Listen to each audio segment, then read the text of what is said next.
I'm going to bring on Dr. Jamie Turndorf. Hi, Jamie. How are you? This is Bonnie. Hello. Hi.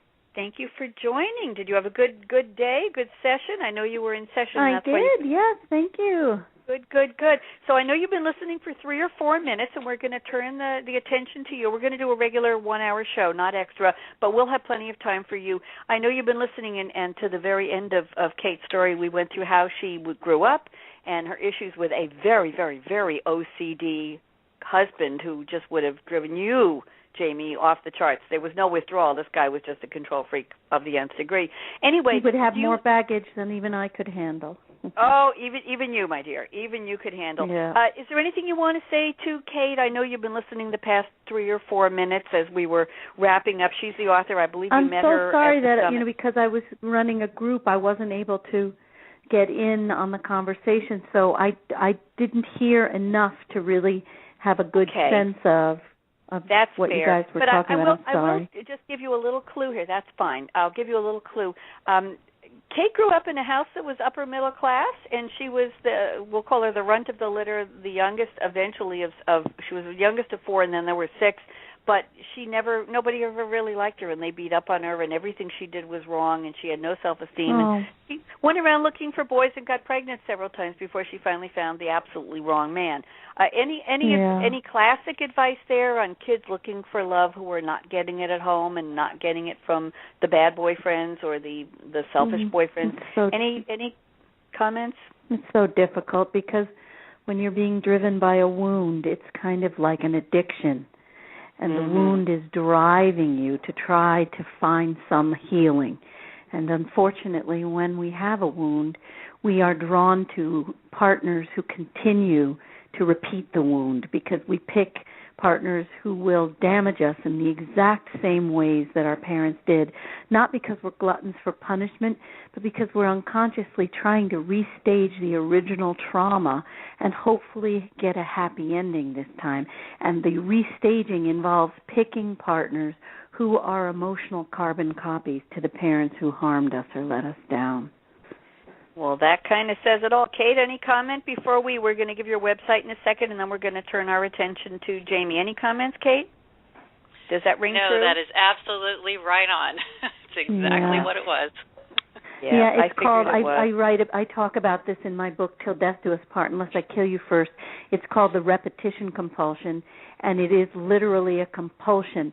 You do it over and over again. If the relationship ends, you pick somebody else like the parent who let you down, because we desperately, desperately want to finally get what I call our happy ending. This time around, I'm going to get this abusive or abandoning or neglectful parent to love me, and then I'm going to feel healed. And so if we can get it from a partner who emotionally resembles the parent, we will psychologically, unconsciously say, I finally got that love from my parent. But of course, the plan looks good on paper, but it never works out because we keep picking people who are damaged in the exact way that our parent was, and they can't give us the happy ending. And what is that phrase? I believe it's attributed to Albert Einstein. If you keep doing the same thing over and over and expecting different results, that's the definition of insanity. Yeah, I also love the image of, you go to a vending machine that's selling candy bars, and you put in $1, but you want a drink, and you keep pounding and pounding on the machine. Why aren't you delivering me a drink? Well, I'm a freaking candy bar machine.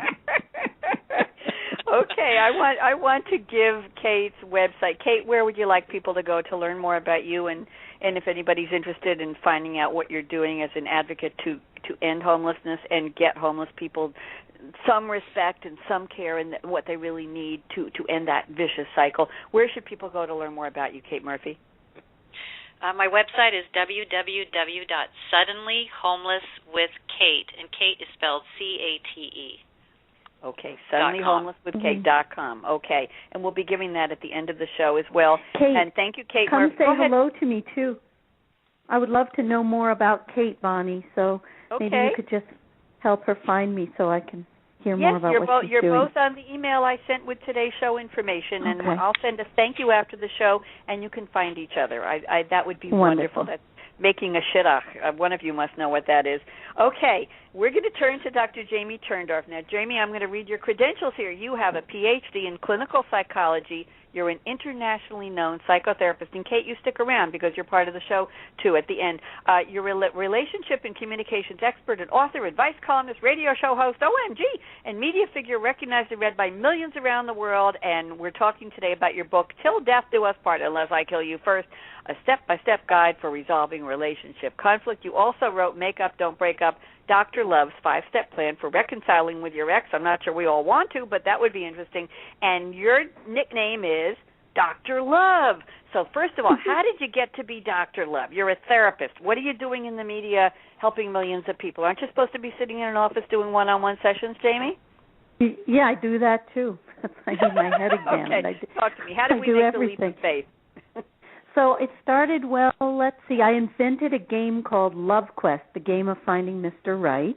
It's a parlor game where women can just role play, dating all different kinds of men without even having to take their slippers off, And then through that, then I started doing the radio show Ask Dr. Love in New York City, and it just became my moniker and then my website. In fact, I have these weird psychic leanings. So way back in the early 80s, I saw me giving relationship advice over the computer, and I thought, how do you do that? Because this was long before the Internet was born. Yeah. And then in the early 90s, when somebody said, there's this Internet thing, I said, that's how I'm going to do it. And then I created Ask Dr. Love website, and I was the first relationship advice site on the web. Really? Very, very interesting. My goodness. Yeah. How do you deal with confidentiality issues, the fact that you're a clinical psychologist, you have a Ph.D., how do you deal with those barriers to confidentiality and privacy if you're giving advice to millions? Any big liability issues there, or is that cool? I don't think so. I think because, it's sort of like when somebody calls on the radio. If you call, you know that your question is being put out there through the web or the radio, but you don't have to say your name, and nobody ever does. So that's how it's confidential, because people will sign with, signed Loveless in Louisiana or whatever. Got it. So there's no names and nobody knows who it is. Interesting. Okay, now let's talk about this autonomic nervous system we all read about and we're taught about in school, and how a man kicks into high gear when something happens. He wants to run. He sweats, his muscles become tense, his heart starts beating 100 plus, and these are manifestations of, oh my God, let me get that blank out of here. She's doing it again. Now, I want to set the level set with you, Jamie, Dr. Jamie. This isn't just for husbands and wives or couples who are heterosexual. This is for any couples, and this is always for the man, the male part. If you're in a lesbian relationship and there's a woman who's that man figure, will she have that same reaction or not? Yeah, I mean, the thing is, we know that, I say right in the beginning of the book in my author's note, even though men are hardwired to fall into this ANS arousal, very often you'll see the roles reversed. Women often will do the fleeing and the withdrawing, so that's okay. My method still works to break the withdrawal pattern and the chronic fighting that results. Okay, so we've got one person who's saying, let me out of here, and the other is saying, bang, bang, bang, bang, bang, you don't listen to me, you don't love me, you don't trust me, you don't admire me, you don't cherish me, you don't buy me dresses. Notice there's a lot of yous in there. You, the old right, because what people don't realize is that you're the author of your own fate, and when you come at somebody with your guns blazing, you arouse a defensive response. Okay, so what's the chemistry of fighting? And is there a relationship alive since the beginning, since one person came out of the cave, or since Eve bit that apple and the snake sat there and laughed? Has there ever been a relationship where there wasn't a fight, Dr. Jamie? Well, the thing is, you make a distinction between fighting versus conflict. Conflict is inevitable in all intimate relationships. You don't see eye to eye, there's conflict. But conflict is not synonymous with fighting. Fighting is, this out-of-control warfare. I call it fight traps. I have a whole chapter on the open and the secret warfare, the dysfunctional fighting tactics that people use, the open warfare being name-calling, character assassinations, attacks, you. Secret warfare, I'm going to stick it to you indirectly, guilt-tripping, whining, nagging, complaining. Whether it's open or secret warfare, it triggers this biochemical imbalance in the other person Generally, it's a male reaction, the biochemical ANS arousal thing. This dates back to prehistoric times when men were hunters, and they needed to react with lightning speed in the face of, danger, to flee or to fight danger, right? She and may be a cute little 5'1" mechanism. blonde, but she's danger, right?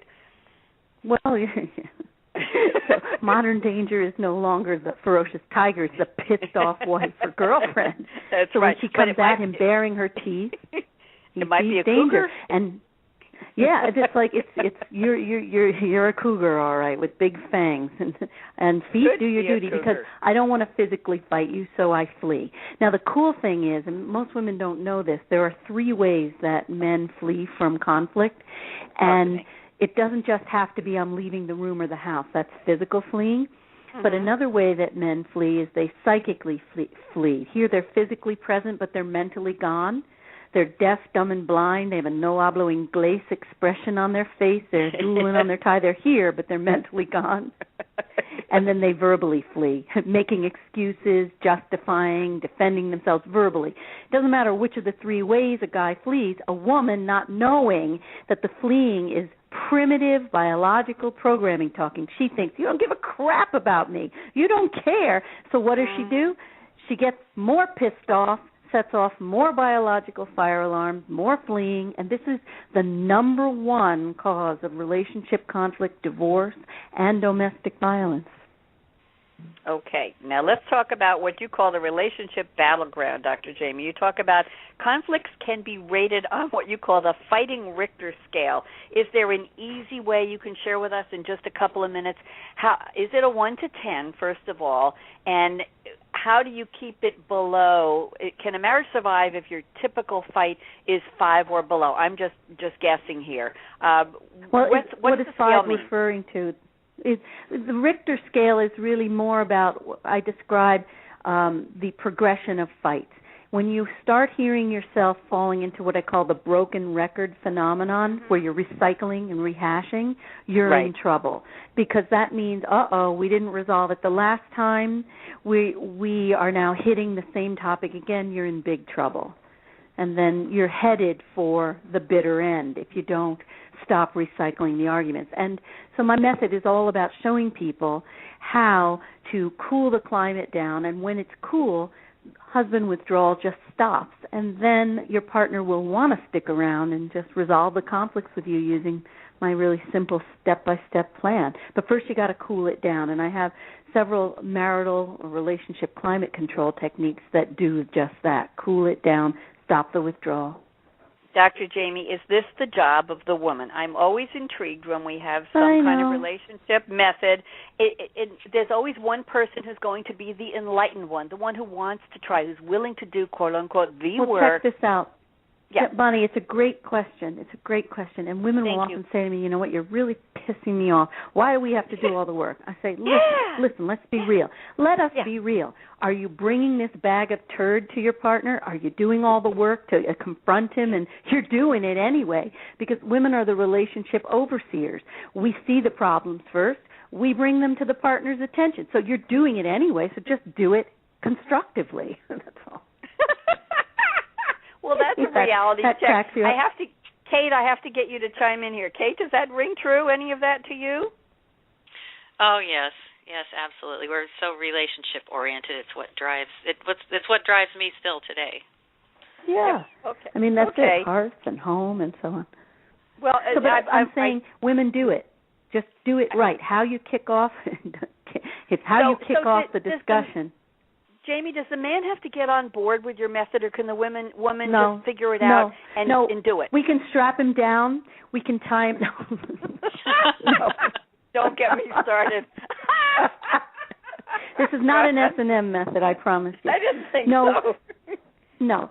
You know what the thing is? I like to use the image of a pebble in the pond, right? Yes. So if you cast a pebble in the pond, the surface is changed, even if the pond doesn't know what hit it.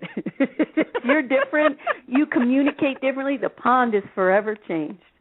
Interesting. Now, I'm looking at your one sheet here, and I read something in the intro when you were not quite with us yet on the beginning of the show, actually, and something really attracted my attention. This is advice I'm going to ask you to give, and I'm going to just flit around from topic to topic if you don't mind.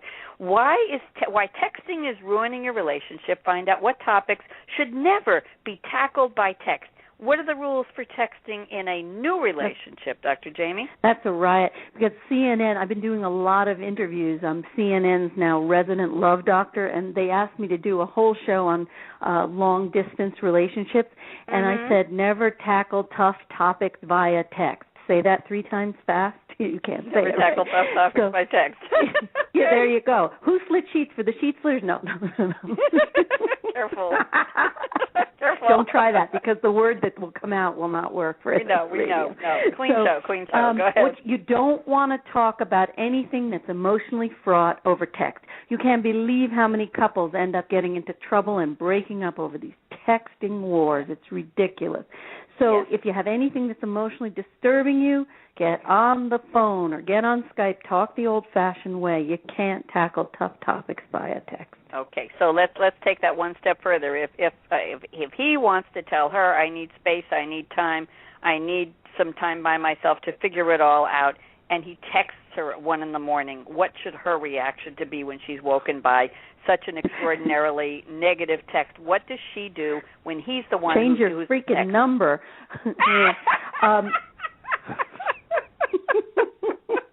Is that death by text? Yeah, really. So how do you deal with something like that? If a person is that intimacy phobic and that inappropriate and just is not going to behave like a grown-up, what can you do? The natural inclination would be to chase him. Oh, watch out. That's just going to make it worse. So if somebody wants space, you give the person the space. You want space?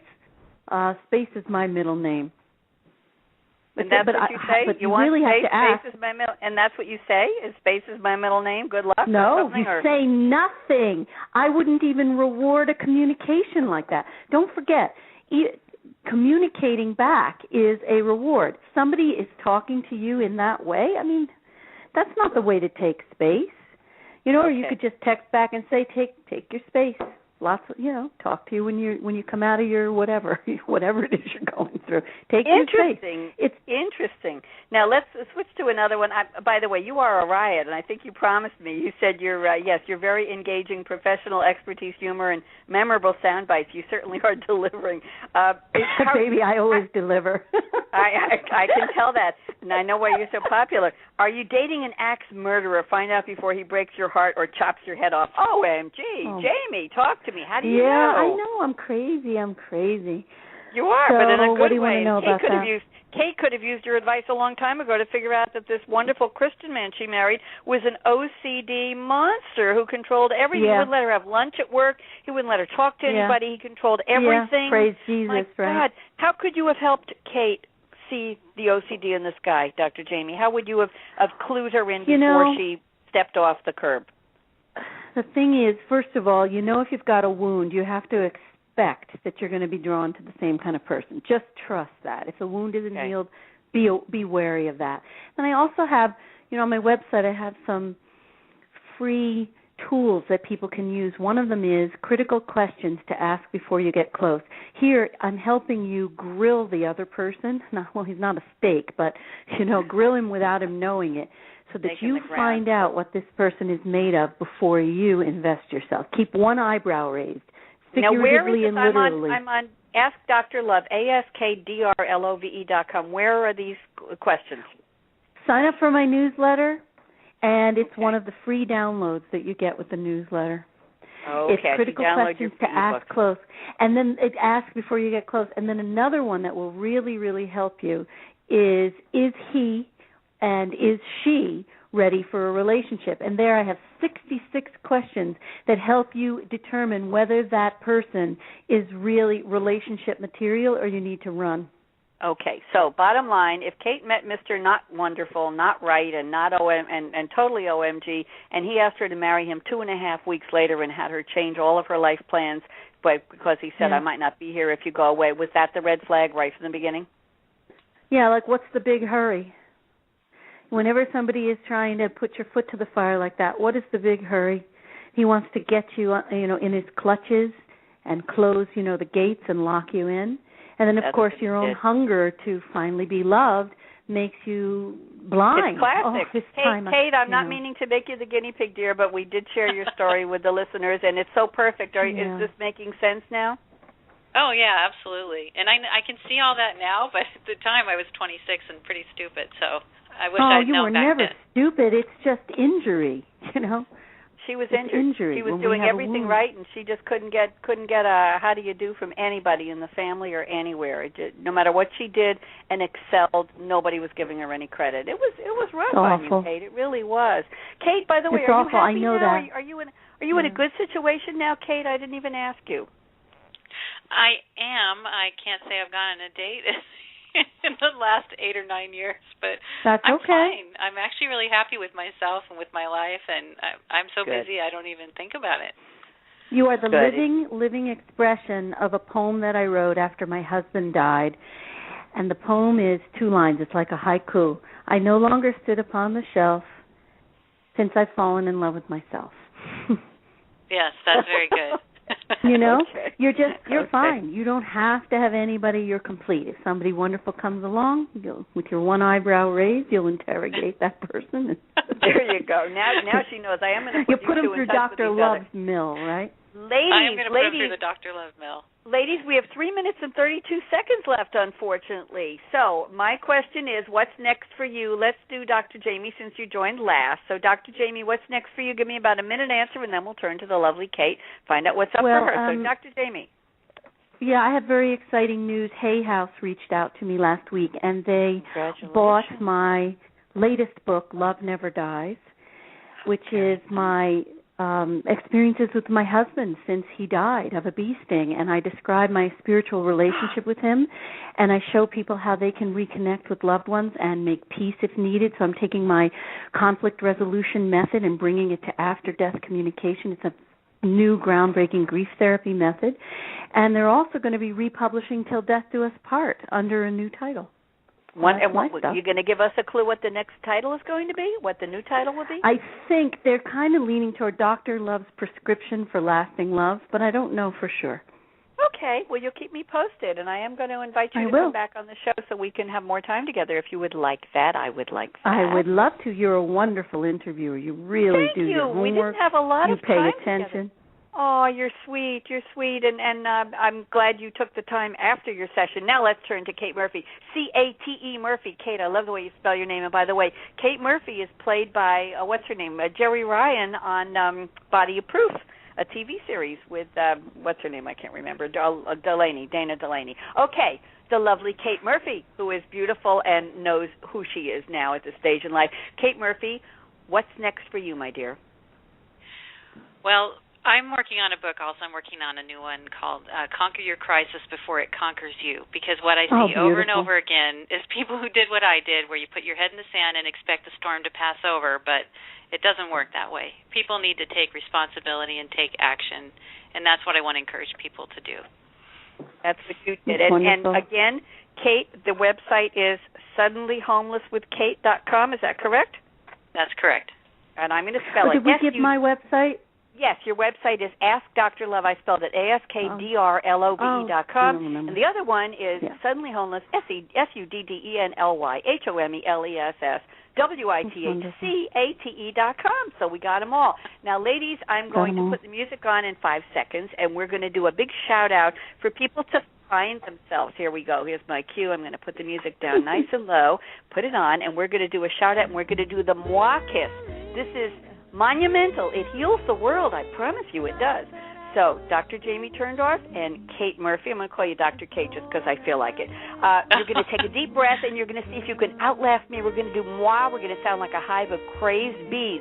And my shout-out to the world is find somebody who needs to know you care and tell them I either care or I love you. It will make everybody a happier person and the world a better place. Here we go, ladies. Let's do it. Come on, rev it up.